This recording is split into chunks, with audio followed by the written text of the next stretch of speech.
আগামী পরশুদিন ১০ই মুহররম উপলক্ষে, আশুরা উপলক্ষে যে কর্মসূচি হাতে নিয়েছেন পাক পঞ্চতন পরিষদ বরিশালের, তার তাজিয়া যেখানে তৈরি হচ্ছে ঠিক সেখান থেকেই আপনাদের সাথে আমি সরাসরি মিলিত হয়েছি। আমি তো দেখাবো যে কত সুন্দর কারুকার্য করা হয়েছে। আপনারা দেখেন যে হাতে কত সুন্দর লিখেছেন আমাদের মাওলানা আরিফ বিল্লাহ। তিনি চমৎকারভাবে সুন্দর করে লিখেছেন, তার নিজ হাতে এগুলো কিন্তু লেখা। আপনারা দেখতে পাচ্ছেন যে চমৎকার লেখা। আমরা যদি একটু আপনাদেরকে দেখানোর চেষ্টা করি, খুব সুন্দর করে লিখেছেন, আপনারা দেখতে পাচ্ছেন। আমরা এই তাজিয়ার এখানে যারা পাক পঞ্চতন পরিষদের সভাপতি রয়েছেন, সেক্রেটারি রয়েছেন, আমরা তাদের মুখে একটু শুনবো, তাদের কর্মসূচি সম্পর্কে সকল কিছু শুনবো। আমরা প্রথমেই কথা বলছি আমাদের সাধারণ সম্পাদক জনাব আসাদ সাহেবের কাছে। আমরা একটু আপনার কাছে জানতে চাচ্ছিলাম যে আপনি তো পাক পঞ্চতন পরিষদ বরিশালের সম্মানিত সাধারণ সম্পাদক, কি কি কর্মসূচি আপনারা হাতে নিয়েছেন ওই দিন? আসসালামু আলাইকুম রহমতুল্লাহ। আমাদের কর্মসূচির মধ্যে সকালে 8:30 ঘটিকায় পবিত্র আশুরা উপলক্ষে তাজিয়া মিছিল এবং র্যালি আছে।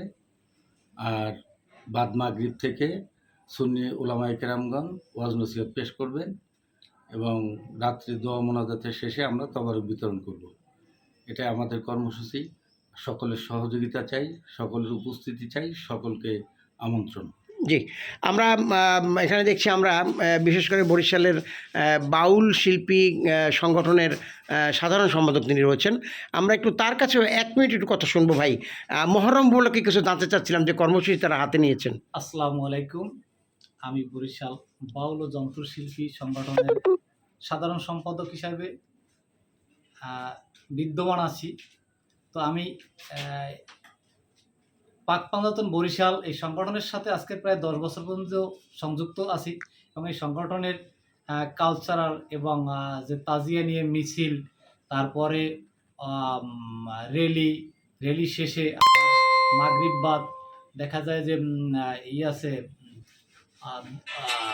ওয়াজ নসিহত শেষে দোয়া মাহফিল ইত্যাদি, তারপর তবারক বিতরণ শেষে এটা প্রতি বছরের ন্যায় এবছর একই অবস্থায় শেষ করা হবে যদি আল্লাহ সহায় থাকেন এবং আল্লাহর রাসূল যা আমরা যাকে নিয়ে করি, হযরত আলীর ছেলে হুসাইন মোহাম্মদকে নিয়ে এটা জানি সফল করতে পারি।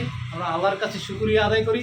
আপনারা সবাই দোয়া করবেন যাতে আমাদের অনুষ্ঠান সফলভাবে সুন্দরভাবে। আমরা একটু কথা বলবো। আমরা সম্মানিত সাধারণ সভাপতি যিনি রয়েছেন তার সাথে আমরা জানতে চাচ্ছিলাম আপনার এই দীর্ঘদিন আপনার অনুপস্থিত ছিল, আপনি হয়তো সাংগঠনিক কাজে আপনি বিভিন্ন ডিস্ট্রিক্ট ভ্রমণ করেছেন বলে এমনটি আমাদের সাধারণ সম্পাদক জানিয়েছে। তো আপনি যেহেতু পরশুদিন প্রোগ্রাম আজকে বরিশালে চলে আসছেন, কেমন আপনার অনুষ্ঠানের কার্যক্রম?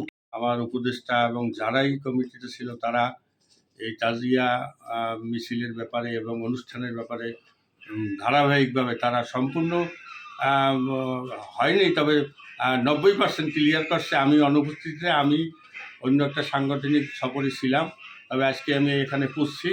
আশা করি আগামী শুক্রবার কারবালার স্মরণে যে অনুষ্ঠানটি হবে, সেই অনুষ্ঠানটি দীর্ঘ 12 বছর পর্যন্ত আমরা এটা করিয়ে আসছি এবং আগামী শুক্রবারও এটা হবে এবং আমি সকলকে আমন্ত্রণ জানাবো এই অনুষ্ঠান এবং র্যালিতে উপস্থিত থাকতে এবং সার্বিক সহযোগিতা আপনারা করবেন, কারণ এরা কারবালার স্মরণে ঐতিহাসিক, সবাই জানেন রাসূলের কলিজা, রাসূলের সবচেয়ে প্রিয় ধন তার নাতির উপলক্ষে আমরা যে অনুষ্ঠানটা করতেছি। আপনারা আমাদের দোয়া করবেন, আমাদের সংগঠনের যারাই আছে উপদেষ্টাগণ সহ এবং সংগঠনের যারাই আছে সবাইকে আপনারা দোয়া করবেন যাতে আমরা সংগঠনের কার্যক্রমটা সুন্দর এবং সাফল্যমণ্ডিত করতে পারি।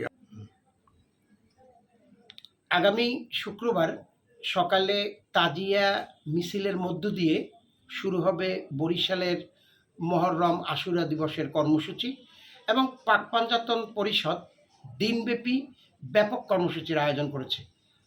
তাদের এই কর্মসূচি সফল হবে এবং তারা এই পাক পঞ্চতন পরিষদের রাতের যে ওয়াজ নসিহত, রাতের যে কাওয়ালি এবং যা কিছু তাদের কর্মসূচিতে সবাই যেমন শরিক হবে, এটি যেমন তারা আশা করছে, আমরাও তার সাথে একমত। এস এম নওরোজ হীরা, সময়ের ভাবনা, বরিশাল।